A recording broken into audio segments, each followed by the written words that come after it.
Bismillahirrahmanirrahim. Assalamualaikum warahmatullahi wabarakatuh. Alhamdulillahi rabbil alamin. Wal aqibatu lil muttaqin wala udwana illa 'alal zalimin. Asyhadu an la ilaha illallah wahdahu la syarikalah wa asyhadu anna Muhammadan abduhu wa rasuluh sallallahu alaihi wasallam la nabiyya ba'dah. Alhamdulillah, pada pagi yang cerah ini kita kembali berkumpul di madrasah yang kita cintai ini untuk kembali melanjutkan perjuangan kita dalam talabil ilm.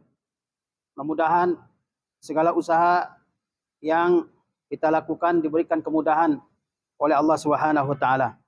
Salawat beserta salam senantiasa kita sanjungkan buat Nabi kita tercinta Muhammad sallallahu alaihi wasallam beserta keluarga, para sahabat dan semua orang yang mengikuti beliau sallallahu alaihi wasallam. Pada pagi yang berbahagia ini saya akan menyampaikan sedikit nasihat bagi kita semua. Alhamdulillah, tahun ini, tahun 1447 Hijriah, Allah Subhanahu wa taala masih memberikan kesempatan bagi kita untuk berpuasa dan beribadah pada bulan Ramadan tahun ini. Kemudian bulan Ramadan telah berlalu, telah pergi dari hadapan kita semua. Tapi kita semua tetap dituntut untuk mengerjakan berbagai macam ibadah. Rasulullah SAW bersabda, Inna fil jannati ghurafan yura zahiruha min batiniha wa batinuha min zahiriha. A'addaha Allahu liman at'amat ta'am wa alana al-kalam wa taba'a siyam wa salla wan nasu niyam. Kata Rasulullah SAW, sesungguhnya dalam surga ada ruangan-ruangan di surga. Yura zahiruha min batiniha. Bagian luarnya terlihat dari bagian dalamnya. Wa batinuha min zahiriha, dan bagian dalamnya terlihat dari bagian luarnya. Yang Allah siapkan ruangan tersebut bagi orang yang suka memberikan makanan, melembutkan ucapan, dan melanjutkan puasa dan sholat pada malam hari sedangkan orang lain sedang tidur. Rasulullah SAW dalam hadis ini memberikan arahan bagi kita semua terkait dengan amalan-amalan yang hendaknya kita lakukan setelah bulan Ramadan berlalu. Kata Rasulullah SAW, sesungguhnya di surga ada ruangan-ruangan. Bagaimana sifat ruangan tersebut? Yaitu bagian dalamnya terlihat dari luarnya. Bagian luarnya terlihat dari bagian dalamnya. Saking indahnya. Sangat transparan. Mungkin terbuat dari permata, dari bahan-bahan yang transparan, sehingga orang yang di dalam bisa melihat keindahan surga yang di luarnya. Begitu juga dengan orang yang di luar bisa melihat keindahan yang ada dalam ruangan tersebut. Tapi pertanyaannya, apa amal-amal yang harus kita lakukan sehingga kita berhak mendapatkan ruangan-ruangan tersebut? Maka Rasulullah SAW mengingatkan kita akan amalan-amalan yang kalau kita lakukan, Allah siapkan ruangan-ruangan tersebut bagi kita. Yang pertama apa? Yaitu orang yang melembutkan ucapannya. Liman alanal kalam. Ruangan yang indah tersebut Allah sediakan bagi orang yang apa? Melembutkan ucapannya. Liman alanal kalam. Bagi orang yang melembutkan ucapannya kepada semua manusia. Allah SWT perintahkan Bani Israel dan perintah kepada mereka juga perintah kepada kita. Kata Allah apa? Wa qulu linnasi husna. Ucapkan ucapan yang baik kepada siapa? Kepada segenap manusia. Siapa saja? Ya. Allah perintahkan kita untuk berucap dengan ucapan yang baik. Ya. Dan Allah perintahkan nabinya yang mulia untuk menyampaikan kepada segenap umat Islam agar mereka mengucapkan ucapan yang terbaik. Kata Allah kepada nabinya yang mulia Muhammad SAW, wa qul li'ibadi yaqulul lati hiya ahsan. Dan katakanlah, wahai Muhammad SAW, hendaknya mereka mengucapkan ucapan yang terbaik. Inna syaitana yanzaghu bainahum. Sesungguhnya setan itu akan membuat permusuhan di antara mereka. Inna syaitana kana lil insani aduwwan mubina. Sesungguhnya setan itu merupakan musuh yang nyata bagi manusia. Jadi Nabi kita yang mulia Muhammad SAW, Allah perintahkan agar menyampaikan kepada kaum muslimin agar kaum muslimin berucap dengan ucapan yang baik. Berucap dengan ucapan yang baik kepada siapa saja. Ya, bahkan Allah katakan bukan ucapan yang sekadar yang baik, tapi ucapan yang terbaik. Seandainya ada 2, 3 kata-kata, ada satu yang terbaik, itulah yang kita diperintahkan untuk mengucapkannya. Allah SWT berfirman, qaulun ma'rufu wa maghfiratun khairum min shadaqatin yatba'uha adza. Di antara bentuk ucapan yang baik adalah ketika ada orang yang meminta sesuatu kepada kita nggak bisa berikan, lalu apa sikap kita? Ada orang yang ketika ada peminta datang kepadanya, dia nggak bisa berikan, dia tolak dengan ucapan yang buruk. Nah, ini tidak sepatutnya. Karena Allah mengatakan qaulun ma'rufun, ucapan yang baik, wa maghfiratun, dan doa untuk yang meminta ini khairun min sadaqatin yatba'u ahaza. Ya, lebih baik daripada sedekah yang diiringi dengan kata yang menyakiti. Jangan menyakiti orang yang meminta. Kalau nggak ada yang mau kita berikan, maka tolaklah dengan kata-kata yang baik. Ya. Dan Nabi SAW menjelaskan bahwa ucapan yang baik itu ya bisa melindungi kita dari neraka. Bisa melindungi kita dari neraka dan memasukkan ke surga. Kata beliau, ittaqun nar walau bisyiqqi tamrah. Ya, fa illam tajidu fa bi kalimatin thayyibah. Kata Rasulullah SAW, lindungi diri kalian ya, walaupun dengan bersedekah sebelah dari satu butir biji kurma. Andai kan kita punya satu butir kurma, satu biji aja, lalu sebelahnya kita makan, sebelahnya kita sedekahkan. Itu bisa menjaga diri kita dari panasnya api neraka. Lalu kalau kita tidak punya harta sebutir kurma untuk kita sedekahkan, maka apa? Kata Rasulullah SAW, fa'illam tajidu fabi kalimatin thayyibah. Kalau enggak ada, maka ucapkanlah dengan ucapan yang baik. Kalau enggak ada, ucapkan ucapan yang baik. Ya. Dan Rasulullah SAW bersabda, al-kalimatut thayyibatu sadaqah. Kata-kata yang baik itu adalah sedekah. Maka ucapkan kata-kata yang baik. Jangan manggil temannya dengan bahasa-bahasa yang buruk. Ya. Bahasa-bahasa makian, bahasa-bahasa hinaan. Memakai nama-nama binatang untuk manggil temannya, ini enggak pantas. Ya. Enggak pantas sama sekali. Ini sudah jadi kebiasaan pada kalangan remaja pada saat sekarang ini. Lagi main game, ya ucapannya ucapan yang buruk. Dan dimaklumi saja oleh teman-temannya, ini tidak sepatutnya. Karena ya kata-kata yang baik itu adalah sedekah. Kalau begitu kata-kata yang buruk apa? Dosa. Ya, mafhum mukhalafahnya kata-kata yang buruk adalah dosa.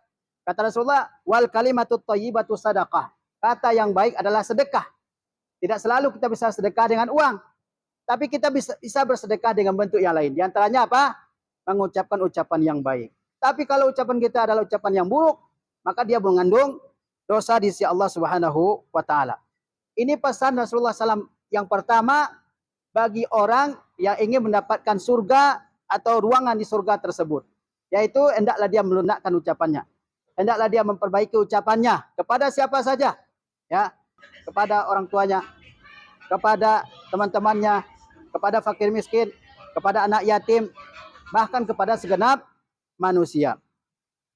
Kemudian kata Rasulullah SAW, surga yang demikian indah, yang kedua Allah persiapkan bagi liman at'amat ta'am, bagi orang yang biasa memberikan makanan. Pada bulan Ramadan tergerak hati kita untuk memberikan sedekah kepada orang-orang yang membutuhkan makanan untuk berbuka. Nah, amal yang seperti ini, memberikan makanan, it'amut ta'am, hendaknya kita lanjutkan setelah berlalu bulan Ramadan. Ya, hendaknya tetap kita lanjutkan. Hendaknya kita tetap lanjutkan. Di antara sifat al-abrar, hamba-hamba Allah yang baik, yang Allah sebutkan dalam Al-Quran, surah Al-Insan, apa di antara sifat mereka?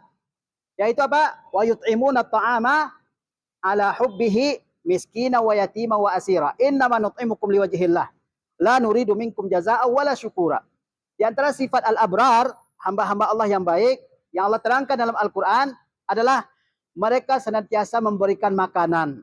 Ada makanan mereka berikan kepada orang yang membutuhkan. Banyak sekali orang yang membutuhkan makanan, yang kelaparan. Kalian keluar ke jalan-jalan, terlihat orang-orang yang ya membutuhkan makanan. Apalagi pada zaman sekarang, keadaan sulit, ekonomi sulit.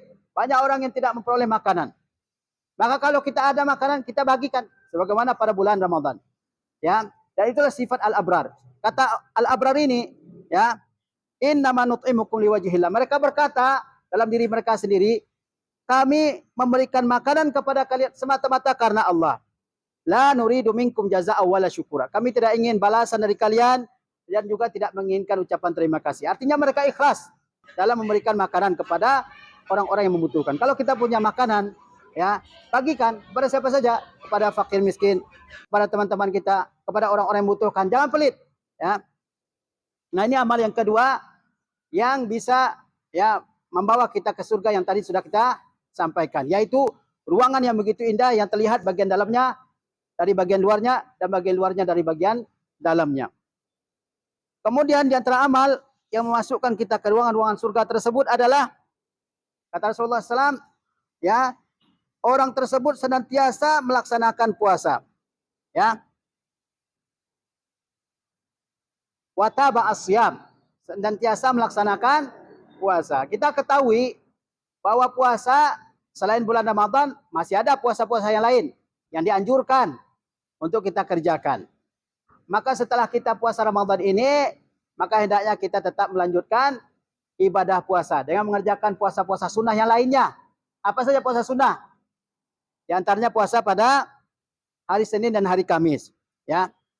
Puasa pada hari Senin dan hari Kamis dianjurkan oleh Rasulullah sallallahu alaihi wasallam. Kata beliau, tu'radul a'malu yaumal itsnaini wal khamis. Amal-amal manusia diperlihatkan kepada Allah pada hari Senin dan pada hari Kamis. Fa uhibbu an yu'rada amali wa ana sha'im. Dan aku ingin, kata Rasulullah, ketika amalku diperlihatkan, aku sedang berpuasa. Rasulullah jelaskan kepada kita, amal-amal manusia diperlihatkan kepada Allah, ya, melalui perantara malaikat pada hari Senin dan pada hari Kamis. Kemudian Rasulullah lanjutkan, aku ingin ketika amalku diperlihatkan, aku sedang berpuasa. Jadi dianjurkan, ya, kita untuk berpuasa pada hari Senin dan pada hari Kamis. Sebabnya jelas, yaitu karena pada waktu tersebut atau pada 2 hari tersebut amal kita diperlihatkan kepada Allah SWT. Coba kita bayangkan, andaikan kita disuruh sama atasan kita mengerjakan suatu pekerjaan dan di setiap hari Senin hari Kamis dia akan periksa pekerjaan kita tersebut, maka tentu kita akan, ya, bekerja sebaik-baiknya supaya hasilnya bagus. Ya, demikian pula dalam ibadah kepada Allah SWT, amal kita diperlihatkan, maka tentu kita ingin amal kita yang diperiksa adalah yang terbaik di sisi Allah SWT. Di antara puasa yang dianjurkan juga setelah Ramadan adalah puasa pada al-ayyamul bid, yaitu tanggal 13, 14 dan 15 bulan Hijriah, setiap bulan Hijriah. Kita dianjurkan untuk berpuasa pada 3 hari ini, ya.